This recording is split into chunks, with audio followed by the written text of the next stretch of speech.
What's up, guys? Welcome to the Being Beautifully Honest podcast and channel. Thanks for being here, for being subscribed. If you're not, go ahead and hit that button. And if you're listening on YouTube, hit that like button. It's like walking in the room and hitting that light switch. Let's brighten up the place and get into this beautifully honest reaction. Gene Deal, he's been doing a lot of interviews lately, and I know he's been talking a lot about Diddy, but more recently, he's been asked some specific questions when it comes to TD Jakes. And I thought this was interesting, so I wanted to share this interview that he did on the YouTube channel, The Art of Dialogue, and give my commentary and reaction to it as we listen to it. It's not a very long interview, but he was asked about TD Jakes being at the Diddy parties. And for those of you who have been on my channel for a little minute, you know that I recently did some commentary where I discussed TD Jakes being at Diddy's birthday party and why a lot of people are questioning his presence there, if you will, because it wasn't like people know Diddy for having parties where everyone's sitting around the table eating cake and ice cream, or you know what I mean? And he wasn't even there with his wife. And I shared a little bit of the behind the scenes from the Diddy party. If you haven't checked out that YouTube video, you can go and check that one out. I just did that a few days ago. But I felt like this spoke to what I was saying when I discussed this previously. So, and this is someone that worked with Diddy for years, so he knows about what goes on at these parties. And it's not funny, but I'm just like, this is why people are staying on TD Jakes' neck, whether they are in the church world, in a different ministry, or they're not into ministries at all, and they're just people who are on the outside looking in. And that's why it's like, no one's here to try to convince anyone that has drunk the proverbial Kool-Aid, if you will, of I'm standing with my bishop, I'm standing 10 toes down with the Potter's house. I mean, hey, if you feel that way and that's what you want to do, then do it. Nobody's here to make anyone not go there anymore, but it just makes you look foolish because it's like, this just does not look good.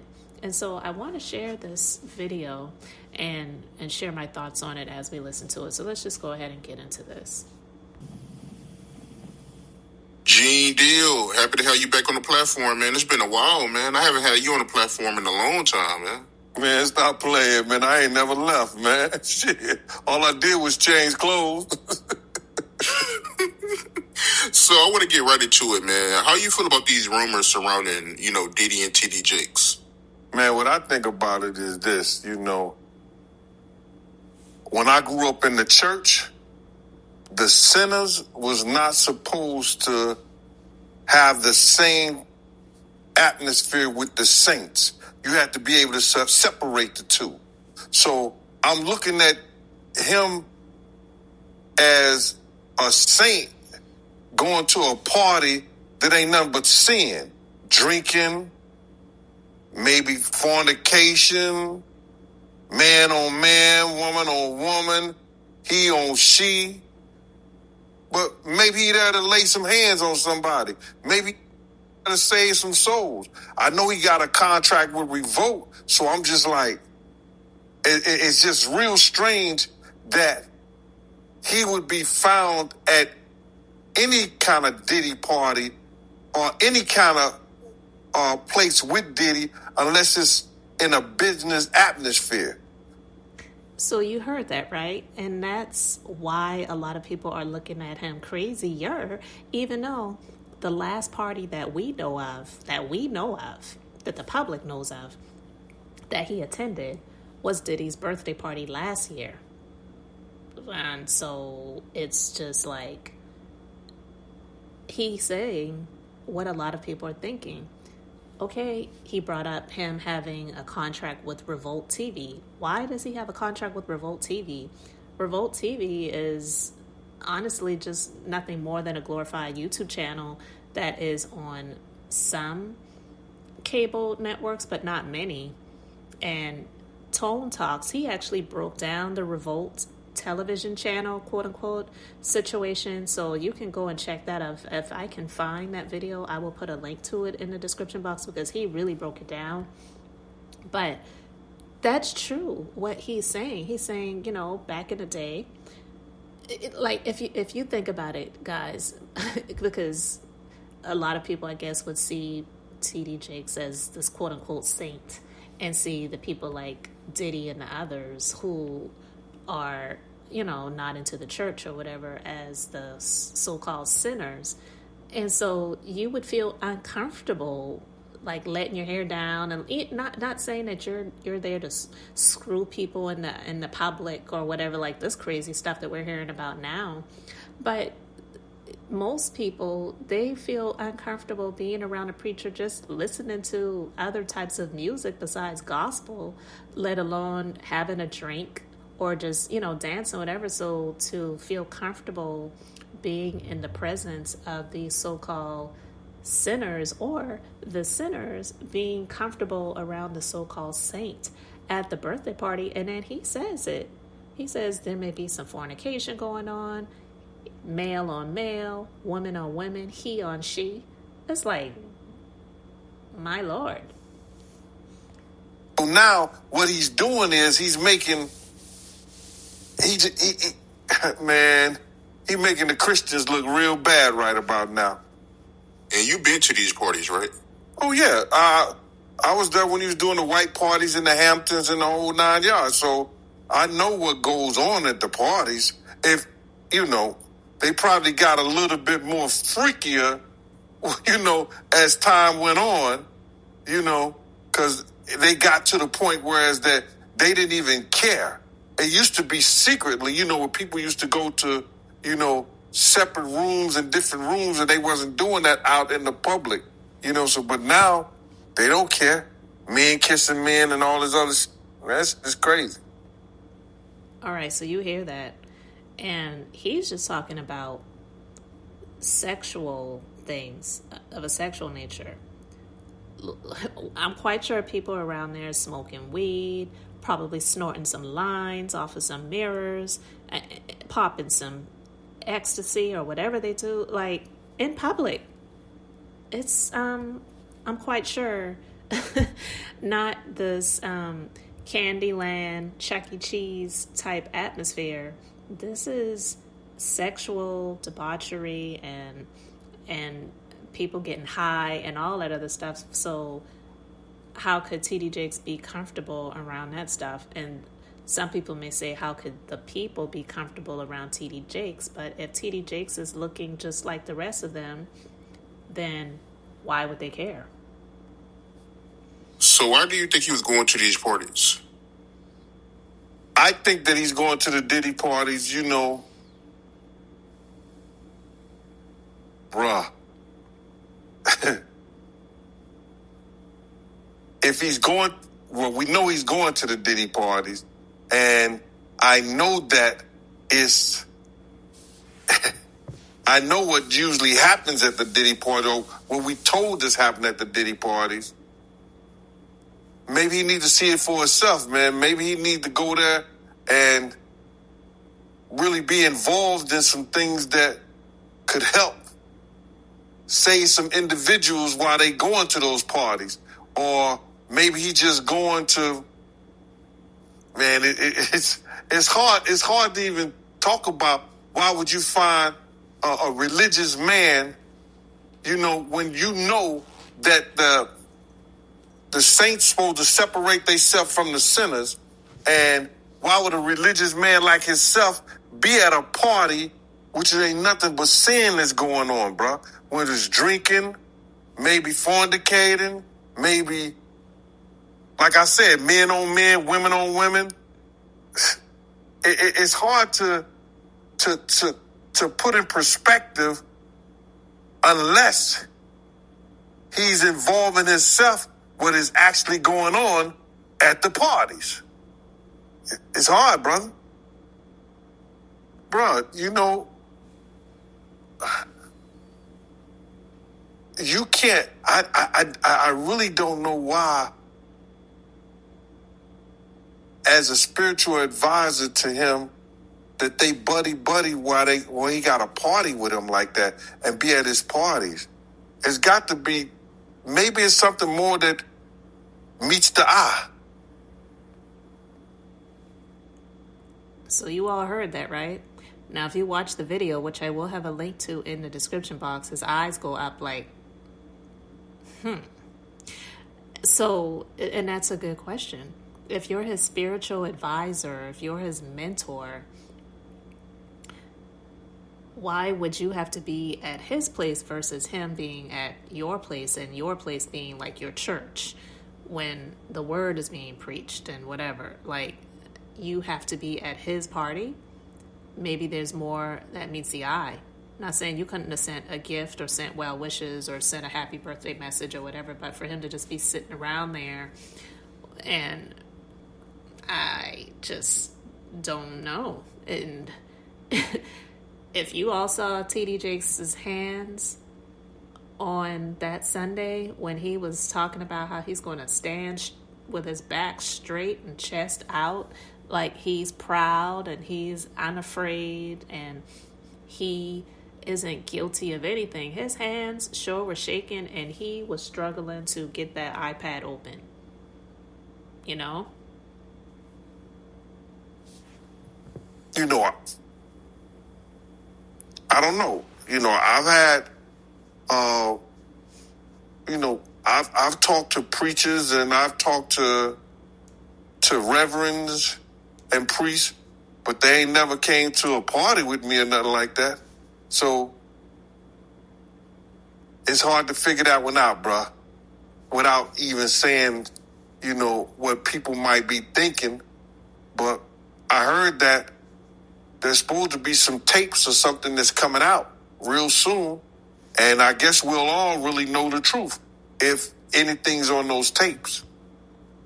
From your point of view, right? When you look at T.D. Jakes, your point of view, your opinion, do you take him serious as a pastor? Do I take him serious? That's not my type of pastor. You know, you got to look at a person's household. And if your household is not in order, you understand, how you going to help somebody else get their house in order? Wow. Now, I mean, actually, I'd love to hear him say that.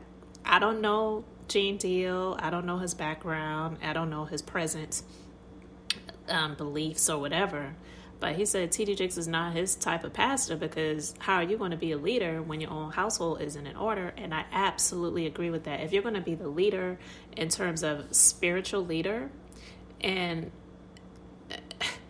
it's one thing to just run a business and you have chaos going on in your home that you can't really help, and it's just a business. But to be an actual spiritual leader that's supposed to be helping people in their life, how can you... It's like the Bible says, if the blind lead the blind, they both fall into a ditch. So he sounds like he's pretty wise to me that he would not succumb to the leadership of somebody like T.D. Jakes. I think that's absolutely a great thing. You know, one of his sons got arrested, you know, some years ago in Dallas, you know, allegedly for being found in a park where a bunch of people that are homosexuals hang out and indulge in sexual activity. And I heard his two sons, which are not his biological sons, both of them are from that LGBT community. Now, how you gonna help me straighten out my house? And to me, your house ain't in order. And he didn't even mention how his daughter, who they helped, is out here stealing people's kids by spiritual manipulation and spiritual coercion. And I want to talk even more about that, even though I've talked about that a little bit more. But he's absolutely right. I'm not saying that something is wrong with them being and choosing that lifestyle, but something is wrong with them choosing that lifestyle, being in a household with a reverend. All right, so you heard what Gene Deal had to say about TD Jakes being at the parties and the fact that he's not the type of leader that he would choose to have. And I personally believe that a lot of people that are following him, they choose to continue to follow him because most people don't like to be wrong. Let's just be clear. Most people don't like to be wrong. And I don't want to really try to connect it with marriage or relationships, but it could be a little bit similar. A lot of people will continue to stay in relationships and try to make things work to prove other people wrong if there are people that are saying that the marriage isn't going to work out or you two aren't right for each other, and they just want to prove other people wrong, so they will choose to stay in it even if it's toxic, even if the writing is on the wall and they know that this just isn't right for them, so they will just try to stick in there and stay in it for as long as they can to prove everyone else wrong because they don't want to be looked at as being wrong. And that's the main reason. I won't say that's the only reason. And I believe in a number of ways it's similar when it comes to the people who follow T.D. Jakes and are part of his ministry.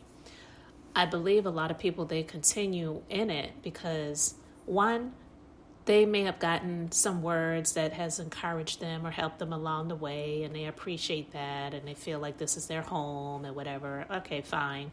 But I think one of the other reasons is they don't want to be seen as wrong. All of the time that they have invested into believing in this person, to be a part of the ministry, to support it by giving offerings and tithes and sowing seeds and praying for the quote-unquote man of God and loving the way that they see him love his wife in public.